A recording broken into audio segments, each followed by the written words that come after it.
Olá, pessoal. Estamos de volta com Elite Parlamentar. Eu, Raquel Vargas, editora-chefe da Arco Advice, ao meu lado, Daniel Marques, e com a gente hoje, como convidado especial, o senador Alessandro Vieira. Ele que é delegado da Polícia Civil em seu primeiro mandato, teve uma participação muito ativa na CPI da Covid-19 e, recentemente, deixou cidadania, onde era filiado, e ingressou ao PSDB. Então, senador, primeiramente, muito obrigada pela presença, seja bem-vindo aqui ao Elite Parlamentar. E vamos começar pelo fato mais recente, então, sobre essa sua mudança de partido. O senhor que havia lançado uma pré-candidatura à presidência pelo Cidadania, assim que o Cidadania anunciou filiação com o PSDB, o senhor acabou deixando o partido. Por que essa mudança de rumos, de horizontes? O que isso significa na prática e esse seu ingresso no PSDB?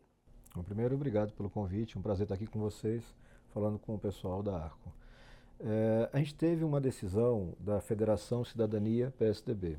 Ao decidir pela federação, naturalmente você gerou uma dificuldade para a candidatura do partido. A Cidadania definiu para a minha pré-candidatura por decisão unânime da Executiva e do Diretório Nacional. Mas nessa reta final nós tivemos uma divergência no tocante à governança interna do partido. Não tem nenhum problema com a cidadania do seu ponto de vista político, ético, moral, nada disso. Mas o partido decidiu mudar seu estatuto e permitir que o Roberto Freire, ex-deputado, ex-ministro, continue como presidente. Vai completar 34 anos. E me parece demasiado para quem defende renovação política ficar num partido com um presidente que está lá há 34 anos. Por isso a saída. E a escolha do PSDB foi natural porque atende aos compromissos que nós já tínhamos na base, as construções dos deputados, dos pré-candidatos a deputado federal e estadual, que foram feitas no Cidadania e que ficam preservadas com a minha presença no PSDB, participando dessa federação. Então essa foi a grande mudança que a gente fez, mas focado no mesmo de sempre, renovação política aqui em Brasília e em Sergipe. Então não teve nada a ver, por exemplo, em antecipar o fim da sua pré-candidatura com esse movimento do Cidadania, mas por essas questões relacionadas à direção do partido? Isso, apenas problemas com a governança interna. Quando eu ingressei no partido, eu ingressei com um estatuto reformado proibindo reeleição interna. Acabar com a reeleição é uma pauta minha, inclusive no próprio Senado, no próprio Congresso. Eu entendo que a reeleição atrapalha o processo de surgimento de novas lideranças, atrapalha a governança de qualquer instituição, em particular dos partidos políticos. Com a mudança de entendimento do partido, naturalmente eu fiz a minha retirada, mas sem nenhum tipo de trauma, o grupo permanece praticamente o mesmo e a gente segue na construção política. E agora no PSDB, o seu trabalho junto com Dória ali na campanha dele. A gente está vendo as pesquisas eleitorais e a gente não vê que tem ainda um desempenho muito grande do governador de São Paulo. O senhor acredita que ainda tem chance de mudar esse cenário e o que pode ser feito para mudar esse cenário? A gente ainda está longe da campanha propriamente dita, né? A gente está numa etapa ainda de apresentação de nomes em pré-candidaturas. O caso específico do João Dória, e ele tem consciência disso, é de uma rejeição pessoal muito elevada. Ele tem um governo bem avaliado no estado de São Paulo, grandes realizações, mas a figura dele tem rejeição por vários motivos, em particular pelas campanhas de ataque que ele sempre sofreu, tanto de bolsonaristas como de petistas. Ele tem a convicção de que consegue reverter esse processo. A gente só vai saber na prática. Mas o que é importante entender é que todos que advogam, todos que defendem uma terceira via têm que ter disposição de desprendimento. Então, João Dória é o candidato da federação, é fruto de um processo interno de prévias do PSDB, esse processo deve ser respeitado, na minha opinião. Não faz sentido você criar um conjunto de regras e depois simplesmente porque perdeu ou porque não concorda com o resultado, tentar mudar isso o tempo inteiro, isso prejudica a democracia interna do partido. E ao longo dessa construção, a gente imagina que até o mês de junho a gente vai ter o cenário de quem são ou qual é o nome mais competitivo dessa terceira via. E com uma expectativa de construção conjunta, pelo menos, entre MDB, PSDB e União Brasil. Ideal seria trazer também o Podemos para essa construção, mas isso está ainda em fase de discussão. Todos juntos, aí sim você tem um nome competitivo. Quando o senhor fala em mudar as regras do jogo em andamento, seria relacionado à possibilidade de Eduardo Leite entrar na disputa pelo PSDB, o que é defendido inclusive por alguns aliados dele, obviamente, no partido? O que o senhor quer dizer sobre isso? Então, efetivamente, você teve um processo com todos concordando de prévias internas. Essas prévias foram notícia nacional. Acho que todo mundo, mesmo quem não era afiliado, como eu não era afiliado, acompanhou esse processo. Você teve um resultado proclamado, que foi a vitória do João Dória. E após a vitória de João Dória, todos subiram no mesmo palanque para reconhecer o resultado e ter um compromisso de unidade. Quando você tem determinados setores ou pessoas no partido trabalhando contra esse resultado, você percebe aí uma prevalência do personalismo, e eu não estou falando do Eduardo, propriamente dito, o governador Eduardo Leite é uma grande figura pública, com potencial elevadíssimo e com grande desempenho já comprovado nas urnas e na gestão. Eu não vi dele manifestação de desconforto com o resultado das prévias, mas alguns outros, sim, você tem já declarações públicas de tentar mudar o resultado final. Isso não é democrático. Democracia implica também em aceitar o resultado, mesmo quando você não gosta do resultado. Mas esse cenário de que teve uma carta com ex-presidentes do partido, senadores, deputados, não gera uma pressão interna para uma mudança? Essa carta, todos esses documentos foram no sentido da permanência do Eduardo Leite como filiado ao PSDB. Ele é filiado histórico, né? Acho que ele começou ainda adolescente no PSDB e tem uma construção interna que é muito respeitada. É um governador muito bem avaliado, com bons resultados e jovem. O Eduardo acho que deve estar na faixa de 40 anos, ele é mais jovem do que eu, inclusive. Não faz sentido você ter uma mudança de partido agora por conta do resultado das prévias que ele concordou em participar. Pelo menos eu não vejo assim. Mas qualquer opinião dele, qualquer opção dele vai ser respeitada. O que era importante era mostrar que o partido quer que o Eduardo Leite permaneça no PSDB. Ele é importante para a construção. O mundo não vai acabar em 2022, com fé em Deus. Tem muita gente ansiosa, a gente vive um governo tão ruim do Bolsonaro, um cenário de abandono e desconstrução tão grave, que as pessoas estão num grau de ansiedade que querem resolver os problemas todos agora, em março. Não é assim que funciona, a gente tem que ter paciência, política é compromisso, é construção de grupo, e a gente tem missões importantíssimas para os próximos anos para tentar colocar o Brasil de volta nos trilhos. Agora, senador, essa terceira via, né, que ela surge para tentar captar o nem Bolsonaro, nem Lula, ela até agora não demonstrou ali, pelo menos algumas, né, a maioria patina ainda nas intenções de voto, tinha uma expectativa da terceira via conseguir, nos estados do Sudeste, uma melhor avaliação, já que Bolsonaro, no Sul, ele tem ali o seu reduto, né, tem mais força, e Lula no Nordeste tem mais força. Então, a ideia seria essa terceira via nos estados do Sudeste. Mas as pesquisas recentes mostram que nos estados do Sudeste é justamente o contrário, está abaixo da média nacional. Algumas pesquisas mostram isso. Como mudar esse cenário? Essa terceira via não demorou, não passou da hora já de se unir em torno de um nome? O senhor acha que junho, perto das convenções, já não vai ter perdido tanto tempo para buscar esse nome e vencer essa polarização? O ideal seria resolver tudo o mais rápido possível, mas o processo político não é assim, ele não tem atalhos. Eu acho que a gente tem que dar um passo atrás para entender bem esse cenário, né? Quando é que surge Jair Bolsonaro? O que é Jair Bolsonaro politicamente? Ele é fruto do segundo sentimento, ou do primeiro sentimento mais forte da política nacional, que é o antipetismo. O Bolsonaro consegue vestir a roupa do anti-PT, da mudança disso tudo que estava aí, para usar uma frase que ele usava muito até na campanha, tem que mudar tudo isso que está aí. E esse sentimento ainda é muito forte, como é o sentimento do petismo, da defesa do Lula, da paixão dos eleitores do ex-presidente Luiz Inácio Lula da Silva. Entendendo esse cenário, você percebe que uma possível terceira via tem que ocupar esse espaço.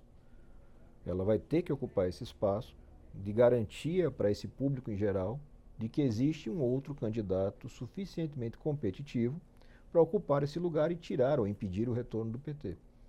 Se você não tiver esse personagem, existe uma migração muito forte para o Bolsonaro. E hoje os nomes que nós temos na terceira via, não é à toa que você tem ali o Sérgio Moro ainda muito competitivo, porque ele encarna esse sentimento de rejeição ao PT. Né? Eleições normalmente têm essa característica. Elas são de aceitação de projetos, mas muito fortemente aqui no Brasil de rejeição. A gente vota não a alguma coisa e acaba escolhendo um candidato às vezes sem pensar. É preciso que a terceira via amadureça a sua proposta, tem que respeitar os tempos da política, não adianta. Não vai ter atalho. E o ideal seria um cenário onde todos esses nomes, que vão de Ciro Gomes ao Luiz Felipe, do Novo, todos possam sentar numa mesa e construir um programa conjunto, um nome conjunto. Isso dificilmente vai acontecer. Nós temos alguns desses personagens que já manifestaram, e o Ciro manifesta isso muito fortemente, que não aceita a hipótese de compor abrindo mão da cabeça de chapa. E quando você senta numa mesa para fazer uma composição, mas já coloca como pré-requisito que você seja o cabeça de chapa, você não quer compor, você quer apoio. E isso não vai acontecer, provavelmente não vai acontecer. A gente teve uma manifestação muito clara do João Dória no sentido de que está disposto a esse tipo de posicionamento, ou seja, Ele quer construir o nome dele como o principal nome, mas se isso não acontecer, ele pode abdicar da posição. Isso é um avanço democrático muito importante. A senadora Simone Tebet, da mesma forma, já se manifestou nesse sentido, e o Sérgio Moro também. Então, acho que a gente está dando passos, infelizmente eles são lentos, mas a gente vai ter que controlar a ansiedade e fazer o trabalho de construção política. E como que seria essa estratégia? O senhor citou o antipetismo e o petismo como as duas forças que estão movendo a política agora. Mas a gente vê que o PSDB sempre foi um adversário do PT. No MDB a gente vê um cenário de divisão ali, que tem aliados e adversários do PT. É possível capitalizar, de certa forma, eleitoralmente esse sentimento ou não? É melhor seguir por outra via? Eu entendo que você tem que partir sempre de um respeito ao eleitorado, né? Essa é a minha visão de coisas. Eu não sou político tradicional, né? Eu não era da política, eu entro na política em 2018. E na época era interessante conversar com alguns jornalistas experientes em Sergipe, porque eles diziam: o eleitor não sabe votar, o eleitor não sabe escolher. E eu dizia o contrário e continuo dizendo: o eleitor não quer escolher bandidos ou incompetentes. Ele faz esse tipo de escolha porque ele não tem alternativas no cardápio para ele. Então a primeira etapa é respeitar o eleitor e entender o que ele quer. Isso não aconteceu em 2018. Os grandes partidos ignoraram o sentimento da sociedade e apostaram nos mesmos nomes de sempre. O resultado foi que um outsider, que era Jair Bolsonaro, conseguiu capturar esse sentimento. Alguns fatores aconteceram, a facada, a ausência dele em debates. A gente sabe que a presença do Bolsonaro em debates deve reforçar o fato de que ele é um cara profundamente incapaz, né? Ele tem muita dificuldade para falar sobre qualquer tipo de tema mais sério. Ele sustenta toda a vida política dele em polêmicas, em frases de efeito, em agressões. É assim que ele chegou a quase 40 anos de política, de vida pública, em cargos eletivos. Então esses fatores aconteceram em 2018. O que a gente espera agora em 2022 é que os partidos tenham a sabedoria de ouvir mais a sociedade. Então a questão do João Dória, ele vem fazendo uma série de pesquisas qualitativas para entender essa rejeição e para tentar, e ele acredita que consegue, reverter esse quadro. O governo é bom, os resultados são bons, por que a rejeição? A gente tem que encontrar essas explicações. E, ao mesmo tempo, abrir espaço para nomes que venham somar nessa construção e que não carregam rejeição tão elevada. Isso tudo tem que ser construído, ouvindo a sociedade. Se a gente fizer esse trabalho, a gente vai ter sucesso como terceira via. Mas se não fizer o trabalho e não tiver sucesso, a gente tem que ter a compreensão de que não acaba o mundo, não acaba o Brasil, e você tem que ter uma construção política madura para o futuro. Na hipótese, que para mim é um desastre, de você ter Bolsonaro e Lula, você precisa de um bloco independente qualificado no Congresso para fazer o equilíbrio desse país. Porque senão a gente caminha para um desastre. Você tem desde propostas populistas de retrocesso à esquerda, a propostas populistas de manutenção à direita. E uma pauta de costumes no meio disso tudo absolutamente radicalizada. Então é importante fortalecer as opções de centro, esse centro qualificado, que tem pauta e que tem propostas. Acho que é um espaço importante e não deve ser desperdiçado. Se o senhor pudesse formar a chapa dessa terceira via agora, qual seria a chapa ideal, na avaliação do senhor, para capitalizar? Hoje ela não existe. Existem personagens que precisam estar nessa construção. Não é racional, e eu gostaria muito de fazer um esforço de construção que agregasse o Ciro Gomes, porque não é racional você abrir mão de um ex-parlamentar, ex-ministro, ex-governador com o histórico que o Ciro tem e com propostas boas em algumas áreas. Eu discordo dele em pontos da economia, por exemplo, mas existem outras áreas em que ele tem propostas excelentes. Você não deve abrir mão disso. Você deve tentar encontrar um ponto de composição. A mesma forma com o Sérgio Moro. O Sérgio Moro representa uma parte do sentimento brasileiro importantíssima. Ele, como magistrado, teve uma participação na vida dos brasileiros exponencial. Isso não se repetiu como ministro, não está se repetindo tanto como político, que só agora, nesse ano, ele se coloca como político propriamente dito, mas é um cara que tem que estar nessa mesa compondo. E, é claro, nós temos 3 grandes partidos, PSDB, MDB e União Brasil, que precisam participar. Ou você senta essa turma toda e encontra um jeito de usar, para usar uma expressão popular, de colocar os adultos na sala para entender a gravidade do problema, a dificuldade que nós temos e compor isso tudo, ou a gente caminha para uma repetição de fracasso. Mas eu acho que a gente vai fazer um bom trabalho e espero ter sucesso também, sucesso eleitoral com isso. Agora, senador, o senhor recente na política, né, o senhor disse, veio, não é um político, né, de natureza, mas é autor de um dos projetos atualmente mais importantes no parlamento, que é o PL das Fake News, porque tem uma grande pressão do Supremo Tribunal Federal para regulamentar, né, as redes, as plataformas, em relação a, enfim, divulgação de notícias falsas, de uso de robôs. E hoje esse projeto está na Câmara com o deputado Orlando Silva. Tem uma previsão de até o fim do mês ele apresentar esse projeto. Essa semana, recentemente, o Telegram chegou a receber uma determinação do Supremo de ser suspenso por não obedecer às decisões do STF. Como o senhor vê, no momento, esse debate? Vai dar tempo de colocar esse projeto para vigorar ainda nas eleições? Sem esse projeto, qual é o risco que as eleições correm sem uma regulamentação dessas redes mais efetiva? Se o Congresso Nacional não fizer a sua obrigação, que é legislar, o Judiciário fará isso. Não existe a possibilidade de a gente chegar ao período eleitoral absolutamente sem normas. Então, infelizmente, se a gente não fizer o dever de casa, a Justiça vai, de alguma forma, compor isso, seja por decisões, como foi o caso dessa decisão do Telegram que você referiu, seja por resoluções do TSE. O ideal é a gente legislar. Quando a gente apresentou esse projeto, ainda era, salvo engano, no ano 2019. Então, eu não entrei na política por indicação de família, de grupo econômico, coisa que eu valho. Eu entrei porque achava importante e acho importante e me preparei para fazer isso. E uma parte importante desse trabalho parlamentar é você entender as necessidades e buscar apresentar soluções para elas. Nesse caso específico, eu tenho que ter uma regra que estabeleça ao mesmo tempo a possibilidade de evitar excessos, e não são excessos de conteúdo. O projeto que foi aprovado no Senado, que é da minha autoria, ele não trata de conteúdo. Ele trata de ferramentas de desinformação e de obrigações das plataformas, do ponto de vista de transparência. Porque as plataformas já fazem moderação de conteúdo, já fazem exclusão de contas, mas você não sabe por quê. As pessoas que têm sua conta banida não sabem a motivação, não têm direito de defesa. A justiça, em alguns casos, cobra providências e a plataforma não dá a informação, ou, como era o caso do Telegram, sequer responde. Então, essa situação de anomia, né, de falta de norma, ela gera um ativismo, entre aspas, do judiciário que a democracia madura deve evitar.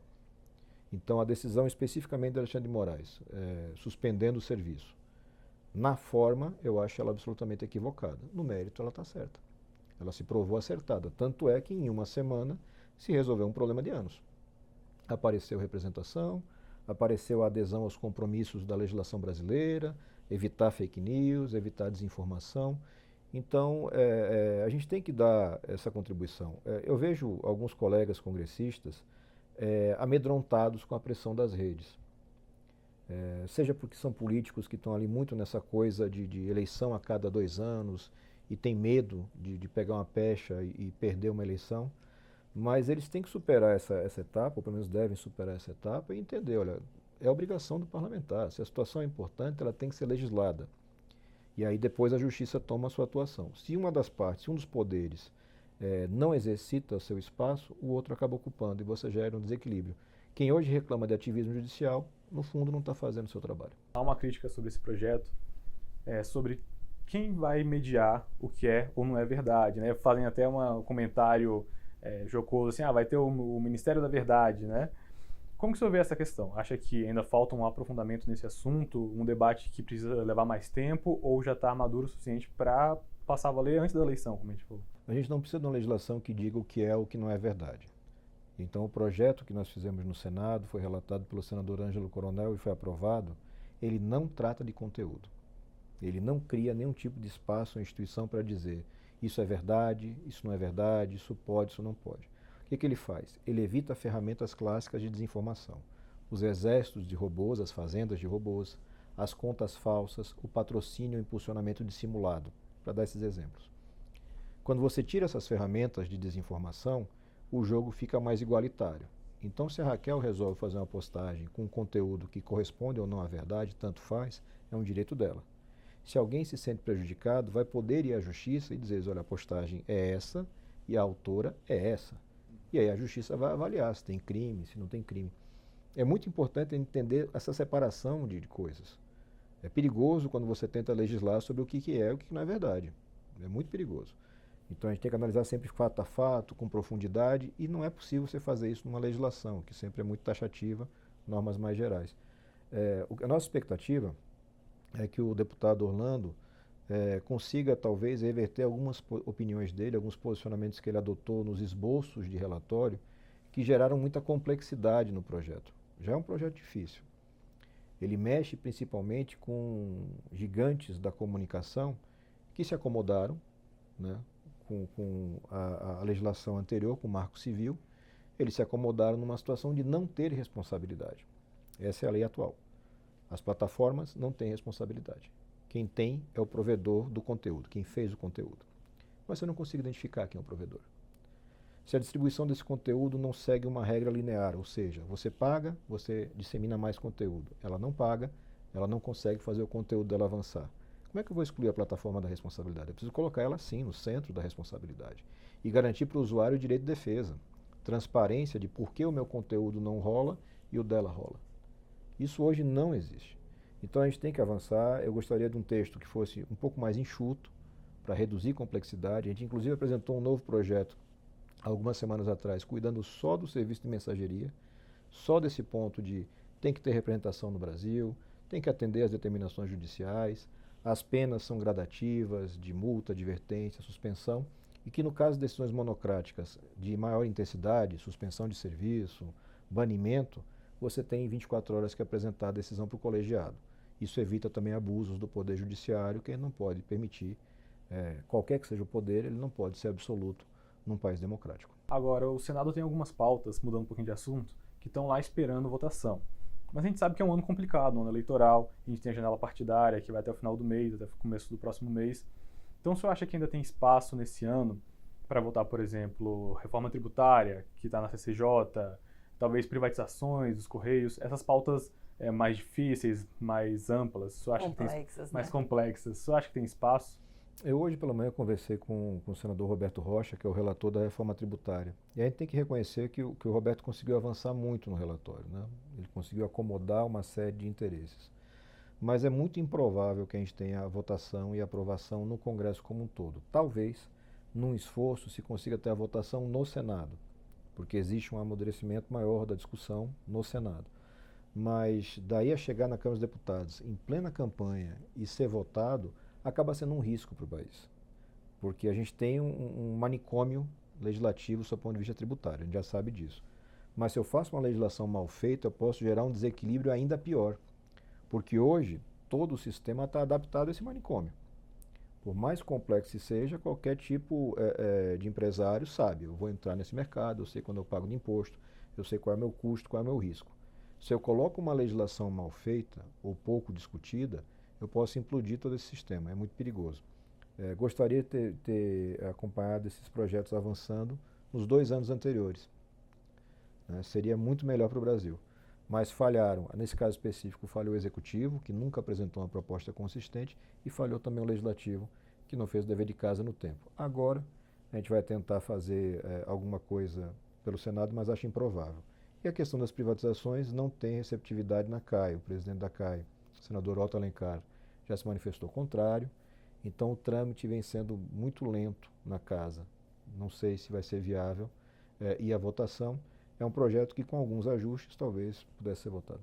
Senador, aproveitando essa questão de pautas complexas, a gente já está praticamente em abril, né?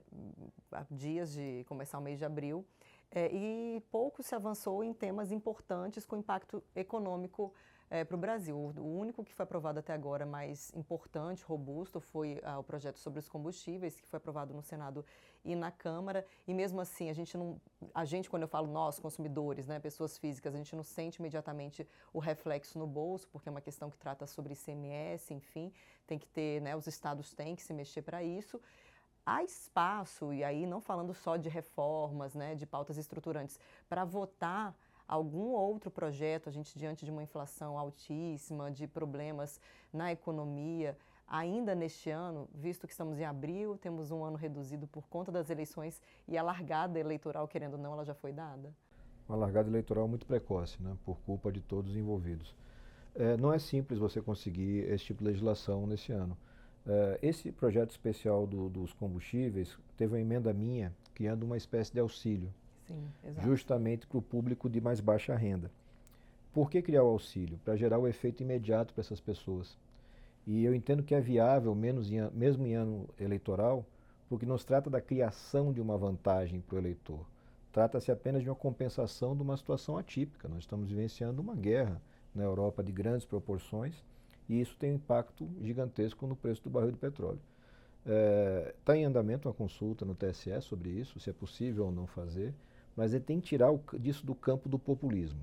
A gente percebe o governo com muita vontade de fazer as coisas via medida provisória, porque o objetivo é dizer, eu fiz, o ganho é meu, fui eu que resolvi o problema. E isso é negativo, porque gera uma contaminação eleitoreira das coisas e cada vez mais retarda a solução. Quando retarda, quem está sofrendo é a Dona Maria, lá na ponta, ela que não está conseguindo abastecer o carro ou comprar o botijão de gás. Então ele tem que tratar as coisas como elas são. Situação extraordinária, exige uma ação extraordinária focalizada naquele público de baixa renda. Não faz sentido fazer, por exemplo, uma mudança tributária de alta escala que vai permitir que o milionário deixe de pagar o imposto porque eu quero ajudar a Dona Maria a comprar o botijão de gás. A gente tem que entender o que a gente está fazendo. Acho que a gente tem condições de avançar, mas seguramente eu posso dizer que falta maturidade por parte de membros do Executivo e também de membros do nosso Legislativo para sentar numa mesa e deixar um pouquinho a eleição de lado e cuidar dos brasileiros. O senhor acha que a Câmara vai dar prioridade ao PL 1472, que tem esse auxílio que o senhor conseguiu colocar ali através de emenda? Deveria fazer isso, deveria dar prioridade. Me parece que do que está na mesa hoje, do que está na prateleira, é a única coisa que gera um efeito imediato. E as pessoas precisam de um socorro imediato. O brasileiro, em grande parte, voltou a cozinhar a lenha. Isso é inaceitável. Eles não têm culpa do que está acontecendo. Claro que tem um processo que tem que ser tratado no momento certo, de como você faz a construção do preço dos derivados de petróleo no Brasil, você tem que cuidar da questão do câmbio, que para mim é uma questão central. Né? O real extremamente desvalorizado prejudica toda a cadeia econômica, né? Você tem naturalmente uma contaminação e uma elevação de preços, mas para cuidar do problema eu tenho que diagnosticar corretamente e aplicar a dose certa do remédio. Me parece que no momento é uma ampliação de um benefício específico para uma classe social que é mais impactada. A minha proposta é que seja linear, ou seja, não preciso provar que a Raquel tem carro ou não tem carro. Eu já tenho a prova de que ela é de baixa renda, que ela precisa de um benefício, de um apoio. E mesmo não tendo carro, ela é impactada, que é o preço do gás, é a derivação na cadeia toda de consumo do aumento de um frete, por exemplo. Então é uma forma tecnicamente, acho que razoável, o custo é bem estimado, tem duração limitada, não contamina a economia. A gente teve o cuidado de conversar com bons profissionais da economia, com Pedro Neri, com Felipe Salto, que estão sempre ali próximos da gente no Senado, para saber se o que a gente está fazendo faz sentido do seu ponto de vista macroeconômico. E faz. Resolve o problema, não contamina tudo e não bagunça um sistema que já é difícil. Vamos ver se Arthur Lira tem essa mesma percepção e faz o projeto andar. Senador, voltando a falar de eleições, o senhor faz parte de um movimento de renovação política, veio desse movimento. Tem algumas projeções de que talvez nessas eleições agora esses movimentos percam um pouco de força. O senhor concorda? Qual que é o futuro desses movimentos? A tendência é que você tenha cada vez mais uma busca por renovação com qualidade. É o que eu digo, respeitar o sentimento do eleitorado. O eleitor não quer manter as coisas como estão. Ele consegue compreender e identificar que existem problemas sérios na sua representação política. Mas é preciso oferecer para eles alternativas com qualidade. Eu acho que essa legislatura de 18 a 22 mostrou que quando eu coloco uma pessoa que não tem preparo adequado, seja numa Assembleia Legislativa, seja na Câmara dos Deputados ou no Senado, não surge o resultado que eu esperava e muitas vezes você tem uma decepção grave. Então, renovação por renovação, eu não acho que vai ser uma grande bandeira. Mas renovação com qualidade, gente que tenha projeto, gente que tenha qualificação para fazer aquilo que é necessário pelo Brasil, sempre vai ter espaço. O Brasil tem uma ansiedade muito grande por ser... O brasileiro tem uma ansiedade muito grande por ser melhor representado. É um sentimento que está em todas as pesquisas. E eu acho que cabe aos partidos, aos movimentos de renovação, encontrar essas pessoas, prepará-las e entregar para o eleitor. E o eleitor sempre na democracia vai fazer a escolha. Tá certo. O senador Alessandro Vieira, pelo PSDB, né, recentemente filiado ao PSDB, conversou com a gente aqui no Elite Parlamentar. Senador, muito obrigada pela presença. Espero tê-lo de novo com a gente aqui. Obrigada. Obrigado, Daniel. Obrigado, senador. Foi um enorme prazer falar com vocês. Até a próxima.